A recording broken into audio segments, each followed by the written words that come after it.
Welcome Transformer fans, my name is Composite Enerjoe and today I'll be bringing you my review of the Transformers Studio Series Voyager class Megatron. And here he is in his alt mode, which is his Cybertronian tank mode, because this is the Megatron from both Revenge of the Fallen and the Universal Studios ride. Transformers The Ride, yes. Yeah, here it is. And I think one thing to mention is that I think this might be the most well-known version of movie Megatron because of not only the movie but also because of the ride. And I just wanted to say that. So yeah, here's his alt mode. Pretty cool, pretty sweet, nice and solid. He's got wheels, like 2 here and 2 in the front, but they honestly might not be there because, as you can see, they don't really work. I'm just sliding the figure. In terms of articulation, he's got these 2 cannons back here, which can move up and down, and the main gun can also move up and down a little. These cannons, from what I understand, aren't screen accurate, but apparently some artwork does depict them with these cannons, and honestly, I don't mind them. It's like what I always say: you can never have too many cannons. So yeah. That's it. Nothing else to really say. Just really nicely detailed. I guess one last thing to mention about his vehicle mode is, well, 2 things really. Yes, the head is visible in the vehicle mode, and that is screen accurate. This Megatron's alt mode has his head visible, and I believe the first movie's alt mode also had the head visible. He just this particular Megatron didn't really care about hiding. Subtlety was not in his vocabulary. So anyway, yeah, one final thing to mention is that many years ago I read somewhere, or a friend of mine pointed it out, I don't exactly remember, but somebody mentioned that this vehicle, vehicle mode, this tank, kind of looks like the tank from Metal Slug, the video game series. And ever since I was told that, and it was pointed out to me, I now can't stop seeing it. Whenever I see this tank mode, I automatically think of Metal Slug. So now with that out of the way, let's get on with transformation. So first things first, you separate this, then bring them down like so. First we're gonna go from the legs and work our way up. So then you spin this around, fold this in and tab it into there. There's a spot there where you can tab it in. This is really stiff on my figure, and because of that, come on, there we go. Tab it in, and same thing with this side. There we go. So now we work on this.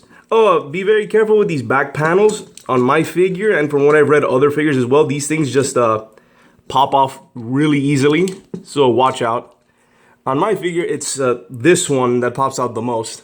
So yeah, then you go over here. What do we do here? Oh yeah, lift this up a bit, push forward. At the same time, fold down. Soft click, pull up. We have that. His transformation, so I'm surprised his transformation is surprisingly simple. So that's one leg ready to go. For this one, lift up, bend in, fold at the same time, fold out, in, soft click, bring out, and these are the support for his feet. And you can actually, and they added this extra detail where you can for I guess for a more movie accurate look, you can split open the treads to make his toes that Megatron had, and like that he just has, yeah. To give it more screen accurate, the treads split apart to make the toes. So now let's go and do the legs done. We can now do the head, the chest, torso thing. Disregard that. His head popped off. I just shoved that back in there, and there we go. Basically lift it forward a bit, and then you come back here and you have to lift this entire assembly. So you have to unpeg.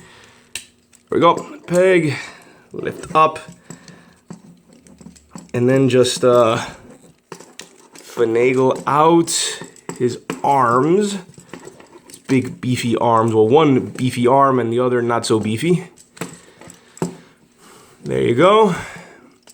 And then you collapse up his legs to finish off his legs. And there, his legs are now done. So now for the rest of them, just have it there. And basically what you want to do is line this up so that this peg can attach to his arms on both sides. So fold in there. This also bends in. And you have to basically have this piece go in there. Now, unfortunately, due to this transformation, there we go, head back, and there. That due to the way that this works as a transformation, it does leave this massive gap in his chest and waist. But honestly, I think the arms, if you put them down, it hides that gap quite nicely. It hides it quite well. It's not too bad. And then adjust the tanks, adjust the head a little bit, and there we go. Here is Revenge of the Fallen Tank Megatron in his robot mode, which, let's just face it, this looks amazing. This is incredibly screen accurate, nicely detailed. Check out that head sculpt.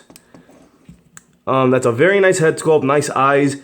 I would have liked if they maybe added more paint apps for the face to like bring out more of the details, like more, what's it called, like more gunmetal gray on his face. For articulation, the cannons here also move, same bit. He has his thrusters back here. Oh, I guess one thing I forgot to mention, unfortunately the tank mode can't go into flying tank. He doesn't have like a flying tank mode like he did in the movie. I think that would have been great, but I don't really care that it's not there. I thought it was really, I think he did it like once or twice in the movie, and even I thought it was kind of silly. Like, flying tank, really? But yeah, he doesn't really have it, but I do not mind, and this thing popped off. So yeah, for articulation. Head can go forward and back on this hinge and is on a ball joint. Arms can go in, out, all around. Swivel at the arm, the upper arm, and bend at the elbow, and each set of fingers are on their own hinge. I'll leave it like that for aesthetic purposes. The other arm is the same in a way where it's also in, out, all around, same location, and same elbow. It's the same amount of articulation. However, you'd think he doesn't have any hand articulation, but he does. There's a hinge here for one finger. I don't know why they did that. I'm glad they did. It's a neat little detail. And I'm going to have to look back at the movie to see if he actually has fingers on this hand. But yeah, he has one finger here on his hand. On his, what I'm just going to call his fusion cannon. And there you go. So, oh, for his lower waist, no waist. Same thing, in, out, and theoretically all around. But all of this, like, blocks it. Has their swivel at the thigh, has hinge and hinge, so hinge there, and an ankle pivot on both legs. So you could straighten it out to make him really tall, but that looks kind of weird. It looks a bit off on him. Yeah. And okay. And that's it for articulation. He's got really nice articulation. One other thing worth mentioning is that he doesn't come with any accessories. But he doesn't really need him, in my opinion, because besides these two cannons back here and his main gun, basically all of his weapons are integrated. Like, so besides the guns, his cannons and fusion cannon, he also pulls out, you can pull out right there, this massive blade, which is the same one that he used to kill Optimus Prime in the movie. I guess, spoilers alert. He comes back, but yeah, this is the weapon he used to kill Optimus with. And you can just fold it back down, and there you go. So yeah, overall, this is a very nice figure. Very nice representation of Tank Megatron. I consider this probably the best one, even better than the Leader and Voyager classes that came before it. I think the only one that would probably be better than this one would be either a more movie-accurate repaint of this thing, or a movie masterpiece if they go that direction. But yeah. Oh, and speaking of which, like all Studio series, he does come with a backdrop. depicting a scene from the movie that this character is well known for. And in this particular case, it's the forest, where the forest battle happened. And you can just plop him up in there, and oh boy, he's tall. Yeah, and this is the scene of the forest battle in Revenge of the Fallen, where Megatron, Starscream, and Grindor teamed up to fight Optimus Prime. So this was which was an epic fight in my opinion. It's probably one of the best fights in all the Transformers movies. That was so epic. But yeah, so yeah, this is what the scene is depicting, and it's very nice. I'm a huge fan of these backdrops. Okay, so what else to really say? In terms of trivia, nothing really, because this mold hasn't really reused in anything. It's still relatively new as the recording of this video. And that's about it.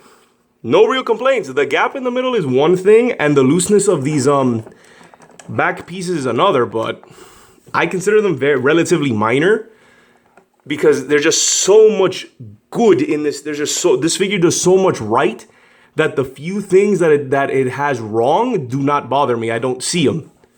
They sort of just disappear. Let me utilize those ankle pivots. And yeah. So, yeah, I have nothing else to say. Oh, I guess one other little thing to say is that as much as I like this version of Megatron, he's only my third favorite version of movie Megatron. Second favorite being the Last Night Megatron. And my absolute favorite version of movie Megatron is the Cybertronian Jet Megatron from the first Transformers movie. And I'm kind of surprised that they went with this Megatron instead of going back and redoing the first movie's Megatron, since that one I feel is very underrepresented in terms of figures. This one I think is the most common, followed by I think the Last Night Megatron. Dark of the Moon Megatron I think only had one, and Galvatron only had one. But this is the most, I think this is the Megatron that has the most representation in figures. Like I said, he's the most well-known one, thanks more in part to the ride as well as the second movie. But yeah, overall, amazing figure. Very solid, fantastic, very few complaints. And I don't know what else to say, 2 thumbs up, it's great. So yeah, this has been, yeah, trying to think of something else to say. Yeah, like I said, I would have preferred that maybe later down the line in the studio series, they might do a Voyager class version of the first movie Megatron. I would love that. I would like a more modern version of the Cybertronian Jet Megatrons, and that's my favorite version of Megatron. So, and that's about it. So yeah, this has been my review of the Transformers Studio Series Voyager class Megatron. This is Composite Enerjoe signing off. Peace out.